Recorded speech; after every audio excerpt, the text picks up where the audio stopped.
in Bethany, in Bethlehem, not Bethlehem, in Nazareth and around Galilee, um, and not often he comes down to Jerusalem. Of course, for Passover, everybody comes to Jerusalem, right? So that's the festival time for Jews. Okay, so they come from a lot of places. Like they come from Bethel, they come from Nazareth, they come from Gennesareth. They come from everywhere. So from Jews who are in Tarshish or Greece, or everybody comes to Jerusalem at that time. Okay, not only Jews, even non-Jews come to Jerusalem that time. Okay, so those who a lot of people assemble in Jerusalem in this 1 week, because it's one of the special time. This is to mark the day when God took them out of Egypt. Okay, remember Passover, right? We have seen this before. So this is the day they celebrate to commemorate the day when the angel passed over the houses where the blood was on the doors. So they do that every year, and this is the time everyone comes back. Quite a busy week. If you imagine, I don't know if you've been to, how many of you been to central London to see lights on Christmas Day, or not Christmas Day, maybe Christmas season? Anyone? You have. You have. How is the traffic usually? Terrible, terrible, wasn't it? You stop going because of traffic. Yes, I don't blame you. You know, it moves by centimeter by centimeter. Right? It's they just Christmas lights, and everybody comes down to London to see these lights. Okay, this is much more significant. This is international travelers coming to Jerusalem. You know, there are business people coming to make some money out of people coming there, and and and the temple is full of money makers as well, because they want to make some money out of this time. So that in that scene, so today this is Palm Sunday. Jesus enters Jerusalem, right?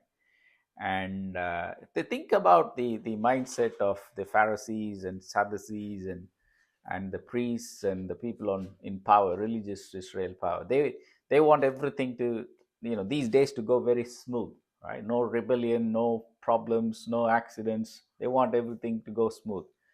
But there comes Jesus, just bulldozing into their plans, right? So he's coming in, and everybody is gathering around him and shouting. What were they shouting? If you go to Matthew 21,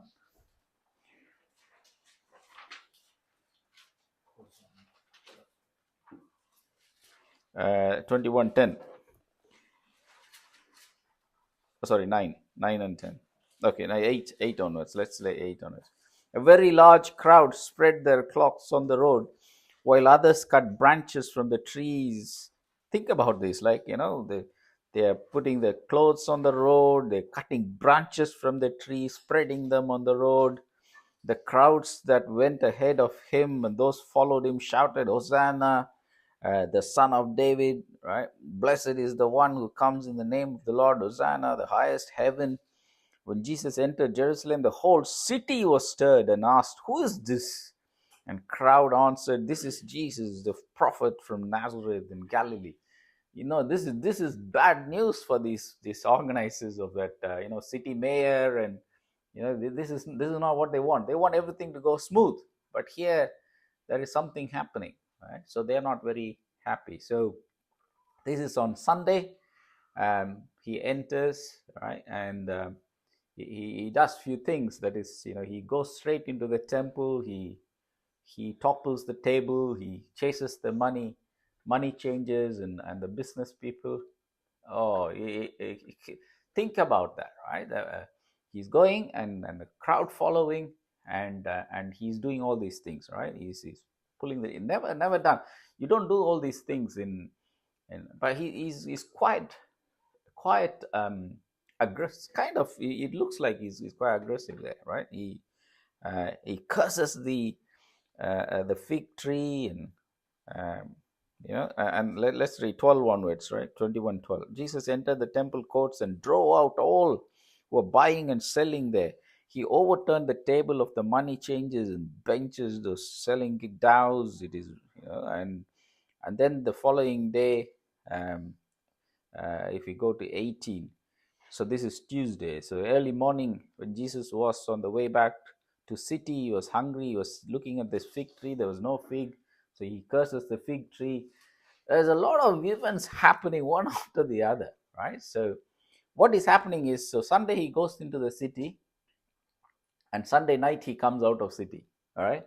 Possibly there's no place because there's so many people coming from all over the world. I don't think they would have had any place to stay. So he goes out, all right, comes back Tuesday, Monday, and then he goes back. He comes back on Tuesday, goes back, comes back on Wednesday, goes back, comes back on Thursday, goes back, and that's it. I think Thursday is Thursday happens in Jerusalem. So Thursday night he stays in Jerusalem, and Friday he gets crucified. Saturday is in tomb. Sunday he rose again. Okay, so that's the events that's happening. So the first day it's entering temple, toppling up everything. The second day is the fig tree. He's cursing the fig tree, and also his authority was questioned. The third day, if you read carefully, the bulk of event happens on Tuesday. Don't know if you noticed that, right? So much happened on Tuesday, right? There's nothing much written about Palm Sunday, right? He entered, and nothing much written about Monday, nothing much written about Wednesday, Thursday, right? Thursday it's a supper, Last Supper. But if you look at day 3, it starts in Matthew 21:23, and it goes all the way to Matthew 26:6. Okay, so the almost 3 pages written about one day, and the rest of the days it's just one little paragraph here and there. Okay, so it's a lot happened on Tuesday. Okay, it could be that, or it could be Holy Spirit decided, forget about the rest of the days, write about this Tuesday. I'm very, that's significant. So he must have instructed Matthew and Mark to say, like, write, Tuesday, elaborate that Tuesday. I want everybody to know this Tuesday, maybe, right? Every Monday, Tuesday, all 24 hours, but Tuesday, the number of events that's recorded is significant. Okay, I only recently saw this. Okay, so that really made me think, what is this happening in Tuesday? Why is this? Holy Spirit has written so much about it.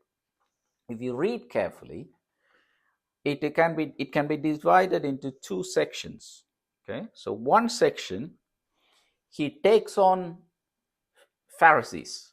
Okay, he takes on Pharisees. He let's go. So if you go to Matthew 21, he entered. So 21:23. Okay, 21:23. He entered the temple courts, and while he was teaching, the chief priests and the elders of the people came to him. And then they questioned, by what authority are you doing these things? They asked. Who gave you this authority? And Jesus replied, and then he asks about, like, what baptism was John's, and he continues with 20. So if you go to 33, he talks about the parable of tenants, where the tenants kill the son of the owner of the vineyard. And then if you go to 22, he talks about a wedding banquet where the king calls people, and at last minute they all pull out. So the king asks all the beggars and everybody to come in and partake in the wedding banquet. That's again pointing towards these Pharisees. All right. And then if we keep going, he addresses the point of marriage and resurrection. And if you go to 23, you read from 23. Oh, he goes, oh, to hypocrites, oh, to Pharisees, you are like, he says, you hypocrites, you clean the outside of the cup, but the inside is so filthy. He says, he calls them blind fools, you hypocrites. If you read that, he's on fire there. All right, he says, your whitewashed tomb, you snakes, you brood of vipers. He's on fire. He's on fire. He's basically so, it looks like he's so fed up with these guys. He was on kind of very, very strict languages, right? Then something changes in 24. If you go to 24,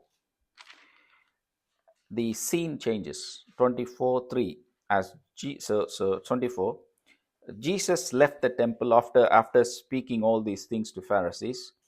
He left the temple now. Okay, could be midday or evening, not sure. Okay, so this is again in Tuesday.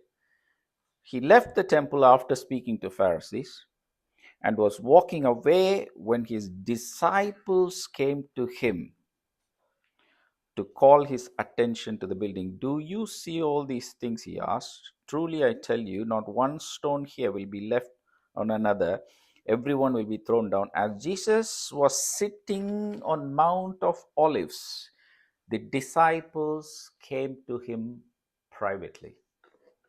All right, this is not for Pharisees. This is not for Sadducees. This is not for priests. This is not for none of them. This following instructions are for disciples who are very close to Jesus. Okay, so the first part of it is aimed towards Pharisees and Sadducees and the teachers of law and everybody, but this is for disciples. If you and me are disciples, right, then this is for us. This is for us. Okay? So the following sections are for us. So if Holy Spirit took so much time to write this, and if this is aimed at for disciples, I thought we better pay attention to this. When somebody reaches the last days of the life, okay, you don't see them talk so strictly, do you? Right? We usually expect them to bless the children, grandchildren. You say you will do well, and I pray God will bless you. But Jesus wasn't like that, right? He wasn't like that. He wasn't like, everything will work out well for you. Be good. I'm giving you everything. None of that. One part of his life is like he's so he's so opposed to these guys, and the other part of the day, if you look at what the main theme of that the sermons for this disciple is to basically to warn them. He's basically warning them. Okay, I was quite surprised by that, because why would you want? I mean, they have seen Lazarus coming out to life. They've seen the girl come up to life. They've seen lepers getting healed. They should know that Jesus is the God, right? And there's no way they will fall away. If you see the amount of miracle they've seen in their life, you wouldn't think they would fall away, right? If you don't think they're going to fall away, you won't want them.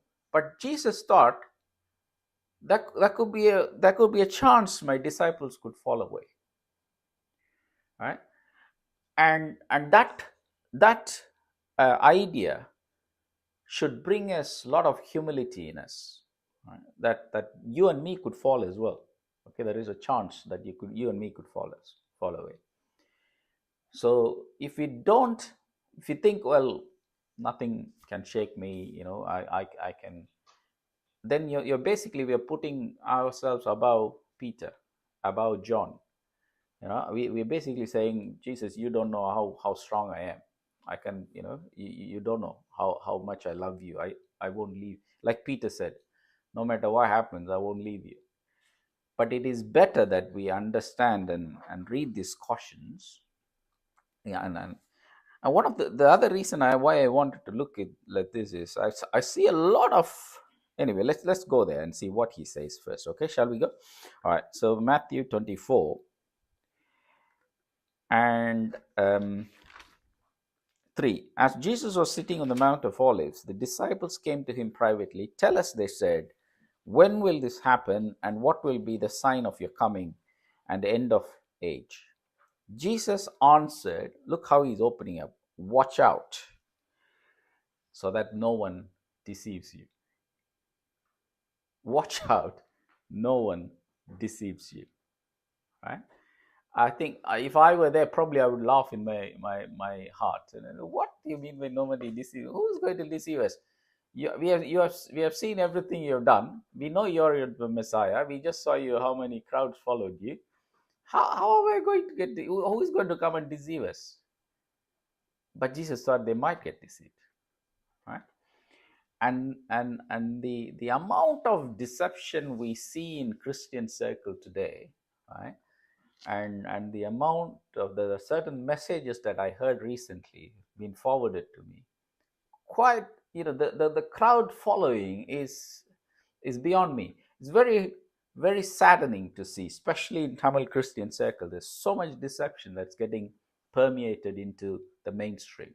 Okay, so there are certain theology that comes in to say, you could do whatever you want. Literally, that's what they're saying. You could do whatever you want. You're the son of the Most High. Doesn't really matter what you do. It doesn't change the fact you're a son. One son is always son, so you don't have to worry about it. So live whatever way you want to, and you'll be fine. Sounds good. Sounds like you could please flesh as well as God and get away with it. But that's exactly what Jesus is saying. Watch out that no one deceives you. Okay, and he goes, for many will come in my name, claiming, which means many will come and say Jesus is God, and they'll say Jesus is Messiah. Whilst they say that, they will deceive you. Okay, not that, it doesn't mean that somebody will say I am the Messiah. It's not what he means. It says, what he's saying is, someone will come to you claiming that they love Christ and claiming that he is the Messiah. On that account, they'll start deceiving you. Okay, and that's what exactly we see. Okay, you will hear wars and rumors, and go home and read about it. And then I'll come to 9. Then you will be handed over to persecuted, put to death, and you will be hated by all nations. Verse 10. At that time, many will turn away from faith. Many will turn away from faith. Means what? They're already in faith, right? They are in faith, and now they turn away from faith. Okay, not that nobody will accept Christ. That's not what it says. There are already people who are already in faith, believe Christ, will turn away from it and follow these deceivers, and will betray, and many false prophets, 11, will appear and deceive many people. Because of the increase of wickedness, the love of most will go, but the one who stands firm to the end will be saved. Okay, not just standing, we need to stand firm. So he's saying to his disciples, not everybody, he's saying to his followers, look, these things are coming, and people will go and look for different theology. They will go and look for different churches. They'll go and look for different kind of things. But many will do that. But if you can stand firm till the end, then you will not be deceived. And he tells a lot of things other than that. And then, and if you come to let's say 36, okay, but the day and the hour of him coming nobody knows, right? Even the angels don't know, nor the Son. 37, As for the days of Noah, it will be at the coming of the Son of Man. For the days before the flood, people are eating, drinking, marrying, and giving in marriage up to the day of Noah that entered the ark, and they knew nothing. That's how it's going to be, he says. Okay, so it'll be like people will think, well, everything is fine. This God is not going to, he's not there. This is all foolish. People are trying to trick us. It's just a fantasy. It's like a storybook. That's exactly what happened in the times of Noah, right? So it'll be quite prevalent. These kind of words will be quite prevalent in universities, in schools, in education institutions. They'll be like, this is all fantasy. This is not research based. There's no evidence for it. You can't speak to God. So and they'll continue, like, eating, drinking, marrying, carrying out the normal activities of daily life. And he says, suddenly I'll come. And 42, therefore he tells them, keep watch, because you do not know on what day your Lord will come. But understand this: if the owner of the house had known at the time of the night the thief was to come, he would have kept watch, and would not have let the house be broken. So also you must be ready, because the Son of Man will come at an hour when you do not expect. Okay? So he's saying, watch out, keep watch, and keeps telling these disciples, basically, don't drift. All right, don't drift, but keep an alert on it, because as days go by, as years go by, as things keep moving, people will slowly drift. But you need to keep watch. And it is very hard. It's very hard to do that. All right. And if you and me have to definitely stand firm till the last and be saved, he gives us clues on how to do it. Right. It is not just by listening to messages. It's not just by reading Bible. It's not just, he gives these disciples three parables. Three parables. There are a lot of parables he spoke to the Pharisees. He spoke to disciples with three parables. So if you could follow that, right, if we can keep an eye on that, I think we will be okay, right? So this is something that he spoke just a couple of days before he went to cross. So let's have a look at these three parables and see what we can learn from these three parables. Okay. So that we can effectively keep watch, and we can effectively stand firm until the end. Okay. All right. So parable number 1, it's in 25. Okay, that parable of 10 virgins. Okay. So let me read that. At the time, at that time, okay, so that time means the last day. At that time, the kingdom of heaven will be like 10 virgins who took their lamps and went out to meet the bridegroom. Okay, so and 5 of them were foolish and 5 of them were wise. The foolish one took the lamp but did not take any oil with them. The wise one, however, took oil in jars along with their lamps. The bridegroom was long in coming, and they all became drowsy and fell asleep. All right. So this 10 of them, he's talking about there's 10, half of them, so all 10 took lamps. Okay, which means all of them were interested in meeting God. Is the bridegroom, all of them. So if you, as a third person, so none of them had it lit, right? I was told in my Sunday school that everybody had their lamp lit, and 5 of them ran out of oil. That's not what it says. The 5 of them did not even bring anything. They just brought lamp.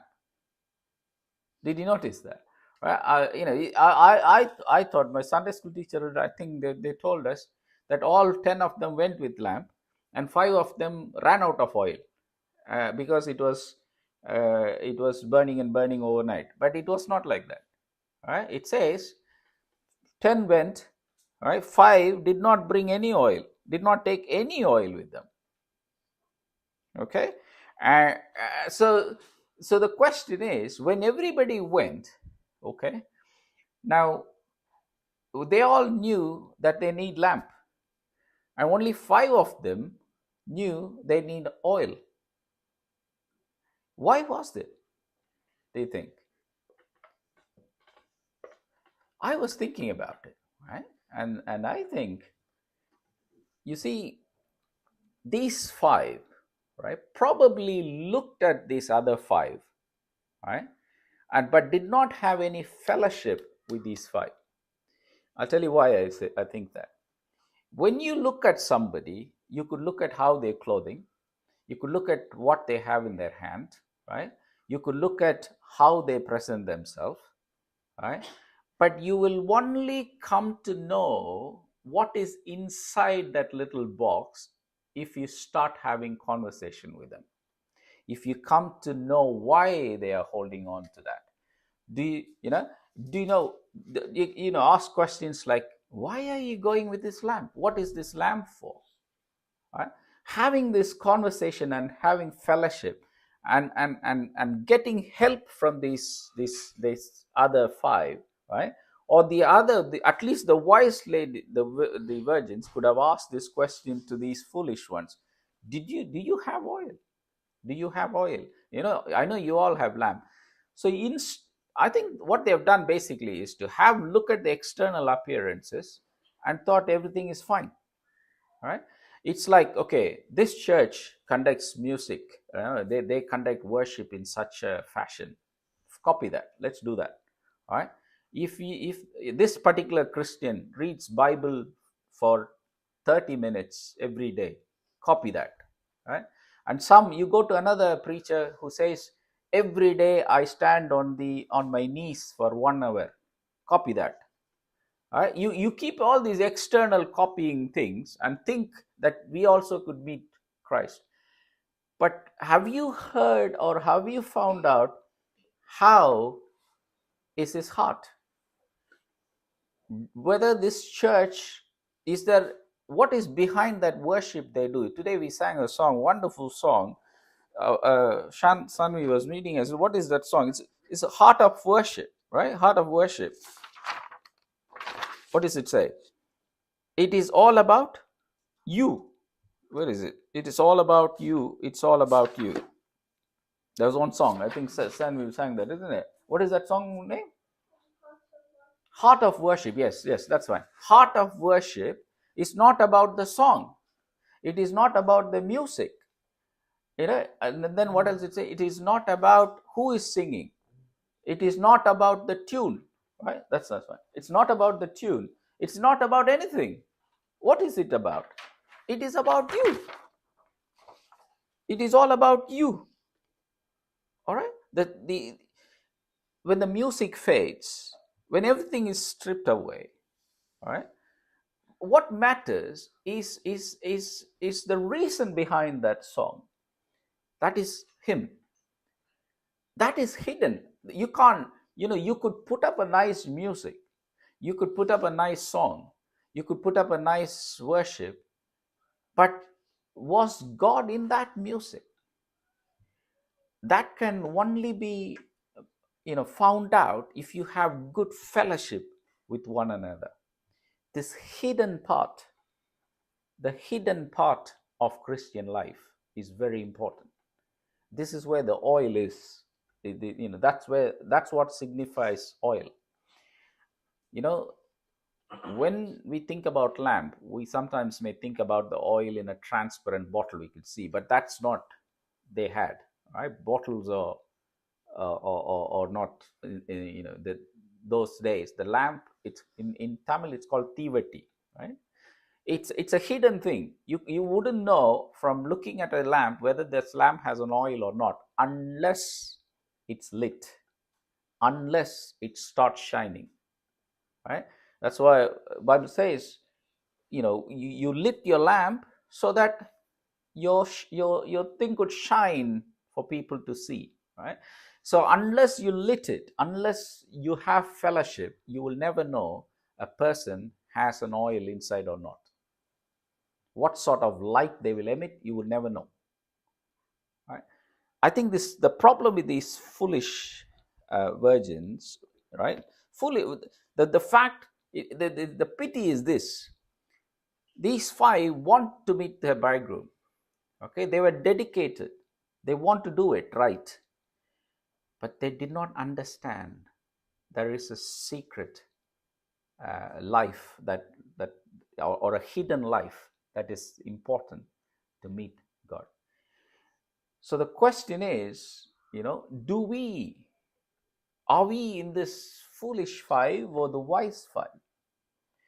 Do we have a hidden life that is with God, that could burn for God, right? That oil signifies Holy Spirit, right? In Bible, that's what usually is.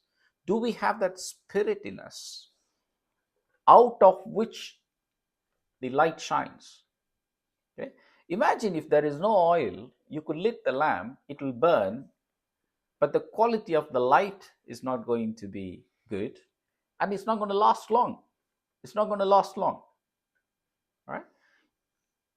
And let's go. At midnight, 6, at midnight, a cry rang out, Hear the bridegroom, come out and meet him. Then all the virgins woke up. So far, everything is same. They all went, they all woke up, and they all trimmed their lamps. This is when they find out, the foolish one, now they find out, oops, why is your lamp burning here? Why is my lamp not burning? All right, this is where they are stuck here. I thought you just brought the lamp. I didn't ask why you brought the lamp or whether you had oil or anything like that. I thought the qualification was just the lamp. All right. I thought the qualification was just reading Bible is good enough, or coming to church, or giving 1/10, or dressing properly for church. I thought this is what I see every church I go. This is what I see. So I thought this is the right way to go to heaven. But now I find out there is something more than this, which is internal, which I didn't pay attention to. That's exactly this foolish virgins was all about. So my brothers and sisters, if we don't want to miss it, right? As much as we focus on the lamp, we need to focus on this hidden oil as well. It's very important, because then one day we will find out, right? I can guarantee, this messages I'm getting on being forwarded to it. All this, what they're basically doing is they're all getting the lamp ready. Okay, their worship is good, the Bible reading is good, they talk about Jesus, they talk about grace, they talk about everything right. There's nothing wrong in their external thing. But does it come from the internal purity? Does it come from, is it all about Jesus? Is it the worship all about Jesus? Is it the preaching all about Jesus? Or is it for their glory? Right? We should not only look at them, we should look at us as well. We said, is it our experience too? Are we preaching for our glory? Are we worshiping for our glory? I think brother, when we led, he mentioned that it's all about you, Lord. We don't want the glory. You take all the glory. We say that, but we also need to purely mean it. I'm sure brother meant it. Hope we all meant it when we worship. We don't want any glory. It's the internal. And he also says, then all the virgins woke up and trimmed the lamps. The foolish ones said to the wise, give us some of your oil. Our lamps are going out. That's not possible. Your spiritual thing can't be transferred to me. All right? It's not possible. Okay, no, they replied. There may not be enough for both of us. So instead, go to those who sell oil and buy some for yourself. This is very important. Right? It is about, it costs money. It costs not just physical money, it costs us something to get this internal purity. internal oil that matters. The oil within us, within our lamps, if it needs to burn, it needs to be bought. Right? The invitation is free. The invitation to meet bridegroom is free. The calling is free. The salvation is free. Okay? But purity, that costs. Right? That costs. If you go to Revelation 3,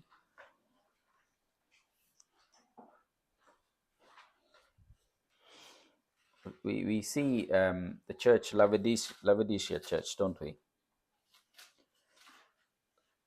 3:17.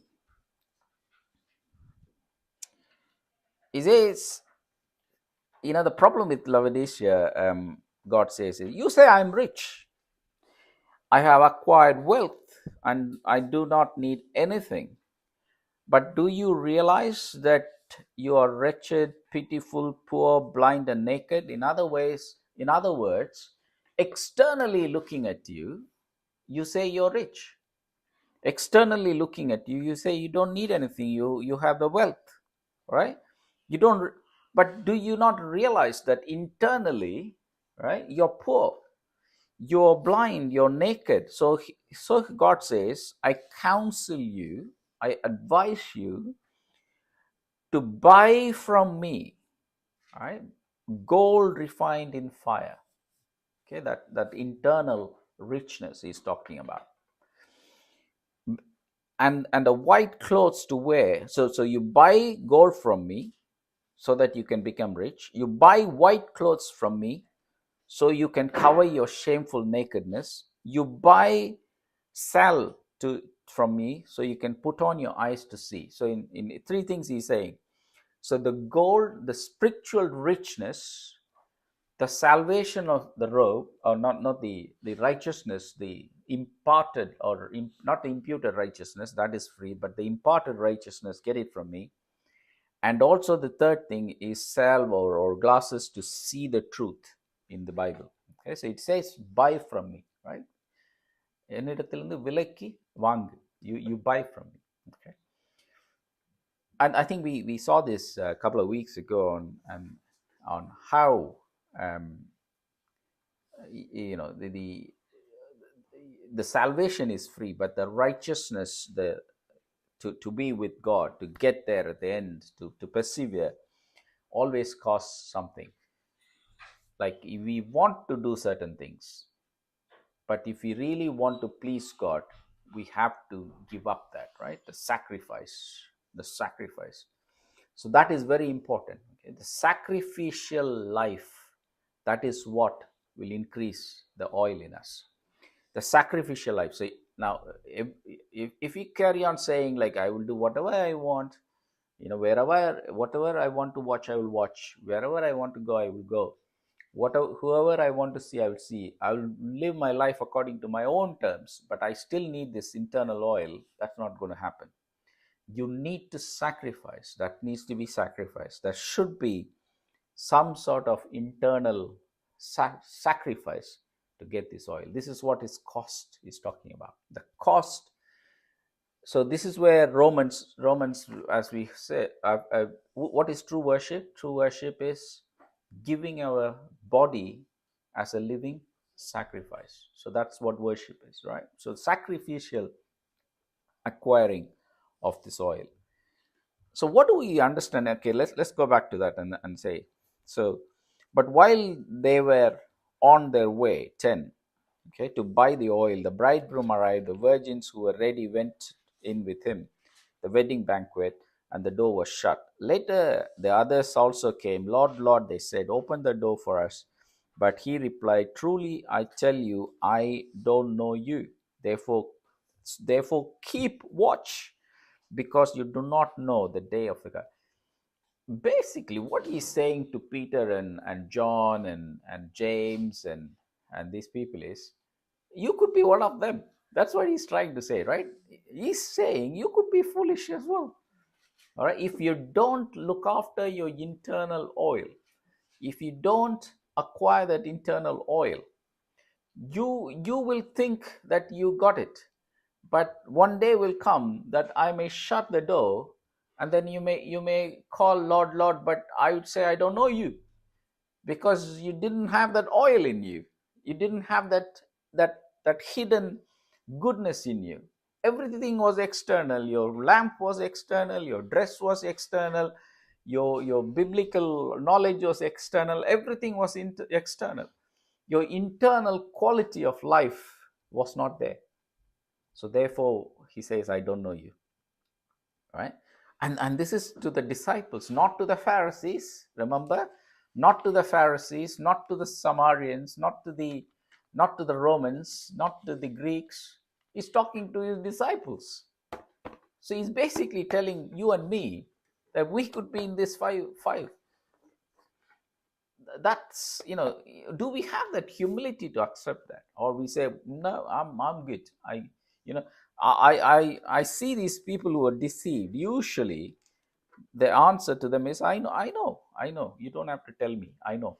Right? The people try to advise them. No, I know exactly what's written. Okay, don't bother. The people who don't fall is the people who always think, what if I fall?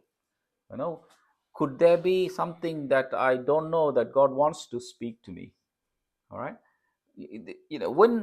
When Jesus was telling this, I hope all 12 of them, not 11 of them, I hope they would have said, well, Lord, please don't let me be like this five foolish. Instead, in their heart, if they say, what is he talking about? We would never do that. We know exactly how to look after our internal. If they said that, that indicates that they have pride in their heart. Right? This is why when Peter said, no matter what, I won't deny you, Jesus got really, said, you have no clue. And he says, you will deny me 3 times. Okay. So you and me, if we want to keep watch and not be left out, all right, always ask ourselves this question: am I like these wise virgins? Right? Am I like this wise virgin that they took some money and time to buy this oil? All right, it could be, it could be God asking you to wake up in the middle of the night to spend some time with him, or he could ask you to take some time off to sit down and read Bible and get to know him. I don't know what cost it is for you. Maybe he wants you to give up certain friends in your life. Right? Maybe he wants to give up watching certain things you like. I don't know what the cost is. I can guarantee there is a cost for this. Right? I can guarantee you that. I don't know what is your cost, but I know what's the cost in my life. Things that I love to do in my flesh, but God says, no, don't do it. It costs me that, but it's okay. I can give up. I can pay that cost for the oil. Oil is worth it. Okay. But once, if without oil, try to burn for Jesus, you will burn off soon. Please don't try to burn for Jesus if you don't have oil. All right, it's dangerous. All right, it'll burn it'll burn yourself. You'll burn yourself. Don't do that. But get that oil, get that secret life within you, within us, so that the oil we accumulate, right? We get. That is important. So as a fellowship, as a congregation, we come together, right? We go to different fellowships, we go to different churches. Question is, you know you will always have these two groups in a fellowship: wise virgins, foolish virgin. All right, people who think the internal matter doesn't matter, the internal purity doesn't matter, and then there is always people who think it does matter. The question is, do these, if only these wise women had this good conversation, a loving conversation, showing that they are interested in these foolish virgins, and they've started advising them. If only these foolish virgins would have listened to that verse, they wouldn't have been left out. Right? I'll flip the coin and say, if only these foolish virgins were humble enough to go to this wise virgin and have this conversation and say, look, I see that you have a dress, I see you have a lamp, I see you have a Bible in hand, I see you pray well, but is there anything else I need to do? All right, is there anything else that is the reason behind the joy you have? Is there anything else that you God revealed to you that I can learn from you? If only they had this conversation and a fellowship, I think all would have been saved. Maybe these five were like ganging up on one side, and maybe the other five was on the other side. They didn't have enough conversation going. One group got left out. Right? So this is why having good fellowship is important when we go. Right? You could learn from me, I could learn from you. Right? This is what Paul says: admonish each other, encourage each other, right? Teach each other. Right? Have that fellowship is very important. So if you see anyone who is like that foolish virgin, please reach out and find gently, lovingly, right? And if you think your internal purity is not up to the standard, and Holy Spirit will reveal that to you, go to a wise woman, a wise virgin, and ask, like, how do I do this, right? What price did you pay to get that oil, right? What price can I pay to get this oil? Have that conversation. This is, without judging each other. That's very important. If only they would have all been saved at the end. So let's read that 13. Therefore, keep watch. 25:12. But he replied, truly I tell you, I don't know you.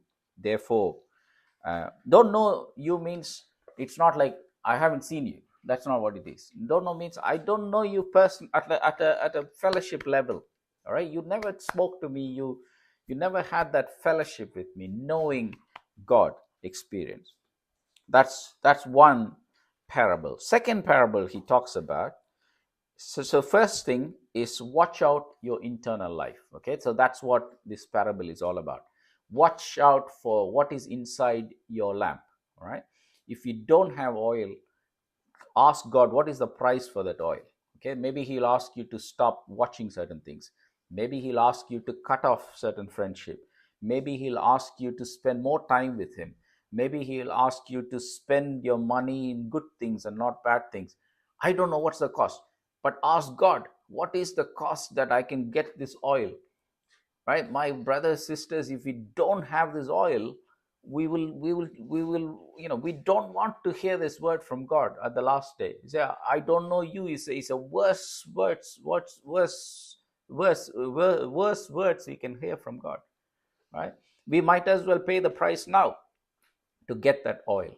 Hidden life is important. Secondly, let's read from 14 onwards. Again, it will be like a man going on a journey who called his servants. You see, he calls disciples servants and entrusted his wealth to them. To one, he gave 5 bags of gold, to the other 2 bags, and another 1 bag, each according to their ability. It's very important, right? He gives us certain responsibility, all right, based on our ability, right? If God thinks that you have better ability to handle 50 people or 100 people, he will give a stewardship of 100 people. If he says, okay, if he thinks you can handle a husband or wife and 3 children, then he'll do that. According to what you can handle, God will give you. Okay, based on your ability, God will give you that responsibility. Here, this man is giving some responsibility for his servants, right? To look after that. So let's keep reading. So according to his ability. So this first guy had an ability to handle 5 bags of gold. The second guy had the ability to handle 2 bags of gold. And our third guy had only the ability to handle 1 bag of gold. So he is distributing it. Okay, it is not fair to give 5 bags of gold to the guy who had the ability to handle 1 bag of gold. That is unfair. All right. But God is just, so he's giving the right ability, sorry, right amount of responsibility to these guys based on their ability. So what happens is, so went on, and then he went on a journey. The man who had received 5 bags of gold went at once, no delay, at once, right? He knows that I have this ability. God has given me the talent. God has given me this responsibility. He put the money to work and gain 5 more. Okay, in God's work, he's basically investing it. All right, whatever God has given the responsibility, he's getting the work going, and he's multiplying. Brilliant. Secondly, so also the one with had 2 bags of gold gained 2 more. But the man who had received 1 bag went off, dug a hole in the ground, and hid his master's money. All right. I sometimes think maybe he thought, maybe he thought, well, at least I did not spend it, randomly. I'm just keeping it safe, right? Maybe his friend advised that, I don't know. I mean, maybe the guy, he would have gone and get the advice and say, what do I do with this? He say, just leave it there, don't worry about it, or something. Somehow this master knows this guy can multiply 1 into 2 based on his ability, and he says, okay, I'll give this to him, so we at least we could get the two bags. But this guy, right, decided, I won't do that, right? I won't do that. Maybe, these are excuses people give, right? You can say, oh, comparing to them, I'm much better, right? At least I'm not wasting this money. I'm just digging and keeping it in one place. But that's not God wants these servants to do. He wants them to work for him. He wants them to work in his kingdom, right? And this guy didn't. So he says, okay, after a long time, the master of those servants returned and settled down with them. The man who had received 5 bags of gold brought the 5. Master, he said, you entrust. So this is important. He says, you entrusted me. All right. This is very important. This is, again, listen, disciples. All right. This is disciples. So if you and me are disciples, right, God will entrust us. Entrust means I trust you. All right. I believe in you. I kind of, it's almost like, I don't know if you heard about this, what you call power of attorney. Have you heard about it? Yeah, power of attorney, which means you give the document to somebody, right? Your dad or your friend. Uh, it gives them the complete power to sell or buy anything, any of your properties. Yeah, you don't give it to anybody. You only give a power of attorney to whom you trust. All right. God says, I trust you. Okay, so I'm going to give you the wealth to you to handle it. All right, I'm going to give you ability to lead worship, or ability to preach, or ability to lead Sunday school children, or ability to run a church, or ability to conduct a prayer meeting, or a Bible study. I'm entrusting you.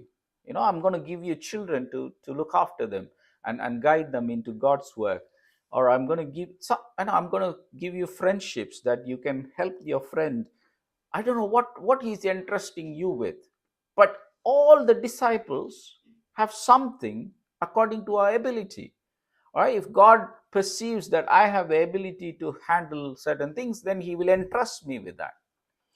And look at this guy. He says, all right, Lord, Master, he said, you entrusted me with 5 bags of gold. See, I have gained 5 more. Verse 21. His master replied, well done, good and faithful servant. Which means I trusted you, and you pay back. You said, Lord, you trusted me, and I lived according to your trust. And God says, you're faithful. You're faithful, right? I trusted you and gave you this thing based on your ability, and you paid me back, saying, you straight away went to work. You put your effort into it and you multiplied it, and the kingdom of God is much better, much doing much better because of what I've given you and what you have done for me. Faithful. Brilliant. He says, and his master replied, well done, good and faithful servant. You have been faithful in with few things. I will put you in charge of many things.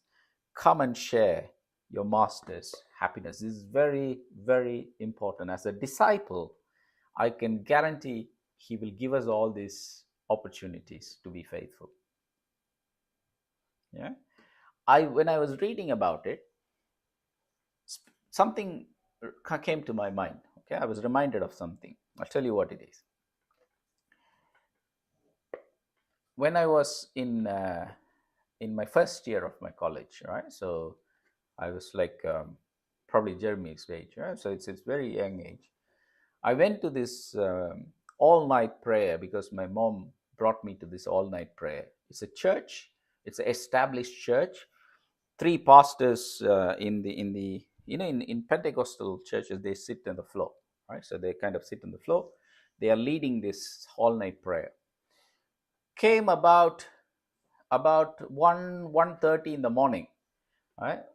There was about, let's say, about 150 people around there. You know how Pentecostal all night prayers are quite noisy and sound, right? So it's quite enthusiastically going. 1:30, one of those three pastors came to me and he said, next half an hour, speak about prayer. I'm going to give you the mic. And he left. I was like, what is he talking about? I don't know these people. This is the first time I've been to this church, right? And there are so many people who are like super spiritual. I'm the first year in college. I'm just like a little boy, right? And he says, speak about prayer between 15 and 30 minutes. And then he goes and then he starts singing. Yeah, one more song, and then you're on the stage or you're coming to the front and speak. I was like, whoa, I didn't expect that at all. I didn't have that, but I knew that in my heart that something is being trusted on me here. Okay, and I remember I was shocked for the first couple of minutes. I was shaking basically, and then I calmed myself and said, like, if I didn't ask for this, he doesn't know me, right? And nothing. I have not. He does. I've never spoken anywhere in anywhere. That's my first sermon of my life. Okay, put on spot. And I said, how is this even randomly possible? There are 150 people here. How is this man coming and saying? So I said, I just opened like this.